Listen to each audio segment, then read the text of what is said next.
الحبايب مساء الخير. بالصدفه كده بقلب في التلفزيون فلقيت لقاء لمحمد لطفي، ولقيته بيعيط بيبكي بكاء هستيري، يعني سأل سؤال فبيبكي. فانا افتكرت قصتي مع محمد لطفي. محمد لطفي ما كنتش بحبه من 2012، ما بحبوش لحد 2016 خالص. وده يمكن بسبب ان انا كنت قاعد في قاعده فيها فنانين، فجت سيره لطفي، فحد راح رامي كلمتين قال يا راجل مش لاقيين غير لطفي، ده مش جدع وبتاع مصلحته وما بيسالش عن حد ويدخل كده ما يتكلمش وكده يعني.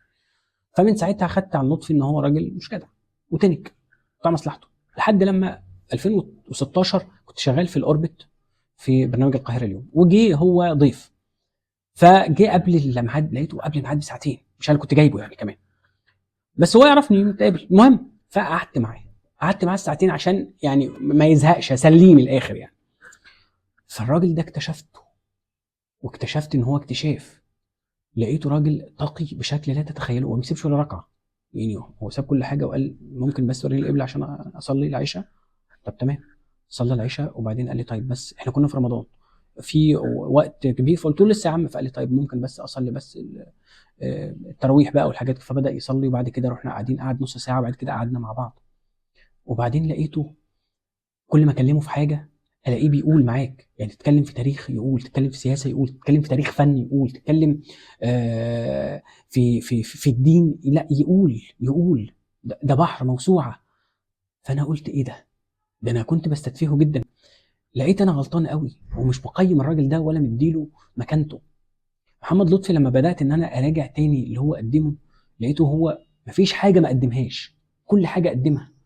عايز دور الصايع هتلاقيه من اول كابوريا، عايز البلطجي هتلاقيه في فيلم الفرح، عايز دور الشرير قتال القتلة هتلاقيه في بدل فائد مع احمد عز، عايز الكوميديان هتلاقيه طبعا في ميدو مشاكل وفي باشا تلميذ وفي عيال حبيبه، عايز الممثل اللي بيمثل وبيأدي اداء ملوش حل ويعيطك ويبكيك، بص على رسائل البحر مع داود عبد السيد واسر ياسين. الراجل ده قدم دراما وقدم سينما وقدم مسرح. ايه ده؟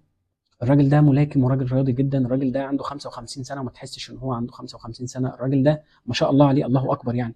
الراجل ده عازف جيتار باقتدار. الراجل ده بيعرف ان هو يلحن اغاني وبيعرف يأدي، مش صوته مش حلو بس يعرف يأدي مزيكا كويسه. محمد لطفي راجل تقي بشكل لا تتخيلوه، راجل خير بشكل لا تتخيلوه، راجل نقي ووفي بشكل لا تتخيلوه. الموقف اللي هو كان بيبكي فيه، كان بيبكي على رحيل احمد زكي وهيثم احمد زكي، لان هو احمد زكي كان بيحبه جدا. مش احمد زكي بس، دوروا وبصوا على اي حد اتعامل مع لطفي وشوفوا مثلا حتى النجوم اللي موجودين. لطفي يعني تقريبا من النجوم اللي اشتغلوا مع كل النجوم الشباب. احمد حلمي اشتغل معاه، كريم عبد العزيز اشتغل معاه، احمد عز اشتغل معاه، حماده هلال اشتغل معاه، رامز جلال اشتغل معاه.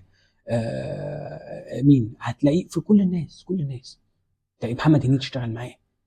محمد لطفي من الفنانين اللي ما خدوش حقهم لحد دلوقتي، واعتقد هو جاي. ويمكن من الناس اللي مش عارفين قيمتهم. وهقول لكم على موقف حصل بينه وبين السبكي.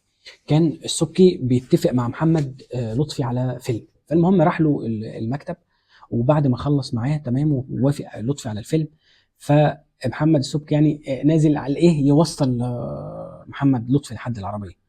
فقال له الله صحيح قول لي يا لطفي احنا ما اتكلمناش في الاجر، انت عايز كام؟ فلطفي قال له يعني عم محمد عايز بس مثلا يعني 500,000 جنيه. قال له يا عم ليه يا عم انت في ايه؟ انت مفكر نفسك نجم ولا ايه يا لطفي؟ لا بقول لك ايه، ده انت تحمد ربنا ان احنا بنشغلك. انت في ايه؟ ده انت الدنيا واقعه معاك خالص. بقول لك يا ولا بقول لك يلا، واحد معدي في الشارع يعني، بقول لك ايه تعرف ده؟ قال له لا والله يا عم محمد ما اعرفوش. مين ده؟ هو خد منك حاجه؟ فقال له طب امشي يلا امشي يلا. قال له بص محدش يعرفك يا لطفي، ده انا بس يعني بشغلك كده فيعني ايه، لا هاتها كده. وراح قصص منه تقريبا تلتين الاجر.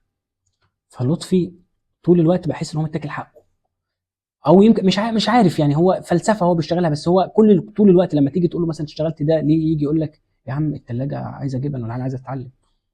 دي يمكن هو العيب الوحيد في لطفي، لكن غير كده لطفي ده عبقري. وعلى المستوى الشخصي صديق انت تحب ان هو يصاحبك. فيا لطفي انا والله العظيم بحبك. ويمكن احنا يعني ما بنتقابلش كتير، ويمكن هو ما يعرفش ان انا هتكلم عنه ولا اقول ده زي اي حد ما اتكلمت عنه سواء كان بالايجاب او بالسلب ما بقولش. واتمنى ان انت في يوم من الايام تاخد حقك وتوصل للي انت عايزه، لانك انت تستحق. شكرا.